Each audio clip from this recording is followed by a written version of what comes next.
And I'd like to thank Tom and Dennis for inviting me tonight to speak to you about a topic that I'm a bit passionate about, as you can see. Can you just a camera for I brought down the fleet. So to start with, I did have a PowerPoint presentation, but we're having a few technical difficulties and we can't get it going, so I'm going to be adding. We did go? Well, not your. No, we got pictures. Okay. So I'm going by pictures. First thing people want to know is, what is a drone? Well, a drone is an aerial vehicle that is unmanned. Normally, it's flown from the ground. You have a pilot that would have a radio or some kind of controller that will allow them to fly it without being on the drone. Also, you can fly these things autonomously, depending on the type of drone that you have.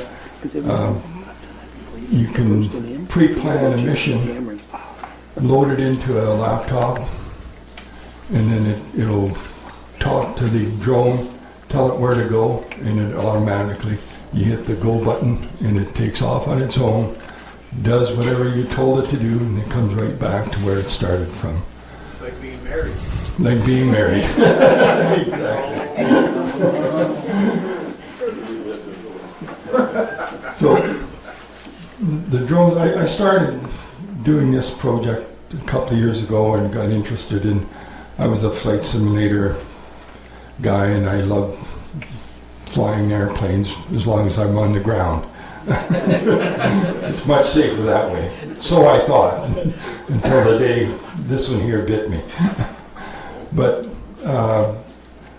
so as you can see, there's a progression. You start out rather small. This was my first one that I got. It was fairly inexpensive. And after playing with that for a while, ended up getting one that was a little larger. This one here is equipped with a camera. Actually, it's got two cameras on it. It's got forward-facing camera and one downward-facing camera. So you can control and take a picture from the front or from underneath. It's made by a company out of France called the AR Pilot Drone. I can't remember the name of it now. Just AR Drone is what the company called Parrot out of France manufactured these. How expensive are they? Can you say numbers? Like over 100? Over 100. You can get drones today, like the small miniature ones, for in the $50 range. And then it goes up proportionally as the size of the plane Where gets do you more. normally find them? Do you find them online or is there a retailer? Usually online. There's in the Oshawa and Toronto area, there's very few dealers that sell components or even sell drones. Lately, retail stores, box stores, have started selling the Phantom, which DJI has made the Phantom most popular little plane that anybody can fly. And that was one of the issues that people in the industry are having to grasp with, is that these are dangerous little guys. You've got four blades spinning around. And if they come down on you, they're going to take a chunk out of you. And so, and the box stores will sell you one of these with no instructions how to fly it, what the safety procedures are or anything. So Transport Canada has been, just kind of scratching their head trying to figure out how are they going to control this industry. Right now, if you're flying for recreational purposes only, you pretty well can do whatever you want with them. There are some restrictions. You can't fly within the bounds of, I think, 9 kilometers from an airport. You have to be so many feet away from a residential building. But other than that, you can pretty well do what you want. Now, if you want to get into business and try and make some money out of it, then Transport Canada has really laid the law down and said, okay, these are the things that you can and cannot do. You have to apply for a special permit to fly these. I myself went to Montreal, took a 2-week course on how to fly, and learned all about the regulations that are required by Transport Canada. Got certified, saying that I'm proficient in the knowledge of how to fly drones.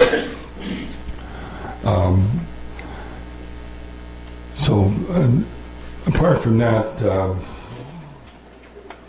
it is a hobby that I started with. Hopefully I can turn it into more of a hobby. There are many uses that you can do with the drones. And the first application that most people think of when they hear drone is military. And they think, well, that's what they're all about. But there's a large component now of non-military use of drones that has cropped up in the last several years. The industry is booming. They estimate that within the next 3 years, there's going to be about a $13 billion economic benefit and roughly about 70,000 jobs created by the drone industry for non-military use. So the industry is growing quickly. That's mainly in part because of the miniaturization of components. It started with the cell phone.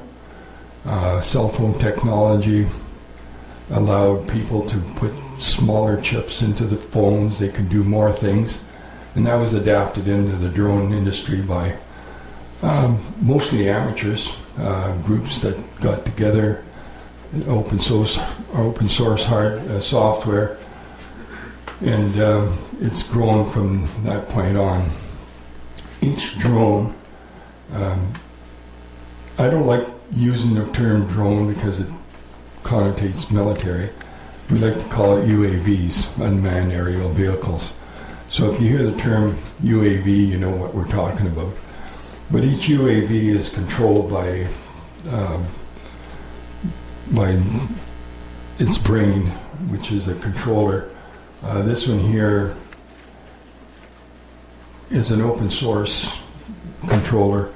By that I mean the source code is out in the public, and anybody with engineering background can work on developing, applications for this particular drone. This one here will allow me to, as I said before, use my laptop. There's a program called Mission Planner. I can put in waypoints, tell it if I want to fly a farmer's field, say, I can tell it to fly a certain number of points. It will automatically calculate how many pictures I should take in that area. It'll tell me the time frame that it's going to take to fly that, and then you set it off and away it goes, takes the pictures. So is your software limited to basically programming its flight path, or Yeah. I guess essentially there's more to it? Well, there's more to it, but basically that's what it's doing. It's you're creating a scenario where you're telling it, I want you to fly from A to B, B to C, D to, and within, and you assign a height that you want it to fly at. And then it does all the calculations for you, and then it determines the speed. And you mount a camera on it, and it will automatically take the pictures as it goes through the mission. So within a residential area, then typically can you fly UAVs in a residential area, or is there a certain height limit that they need to be? Because I guess flying... That's a fine line between whether or not you're commercial or you're strictly... So some 18-year-old wants to snap some pictures of you, whatever you're doing in your home. Can you get close enough to do that? Or As long as he stays, I think it's 300 feet away from is that what it is? the building. Privacy issue, yes. Insurance. Is there insurance on this? Or? Yes, you can get insurance, and that's one of the requisitions or requirements that Transport Canada have. If you're flying recreational, no money involved, you can do whatever you want. You can, through the association that fly planes, traditional planes, they have an association, you can get insurance through them.